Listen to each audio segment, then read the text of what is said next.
പണ്ടത്തെ ഓണം എന്ന് പറഞ്ഞാൽ ഇപ്പോഴത്തെ ഓണം പോലെയല്ല. പണ്ട് പൂവിടണമെങ്കിൽ അത്തം തൊട്ട് 10 ദിവസം വരെ പൂവിടണം. ആ 10 ദിവസം വരെ പൂവിടൽ പൈസ കൊടുത്ത് വാങ്ങിയിട്ടല്ല.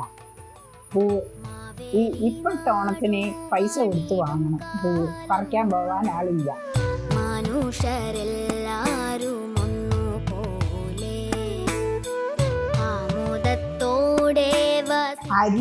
അരി പാടത്തുണ്ടാക്കി കൊയ്ത് മെതിച്ച് അതെടുത്ത് പുഴുങ്ങി ഉണക്കി കുത്തിയിട്ടാണ് ഞങ്ങൾ ചോറുണ്ടാക്കല്.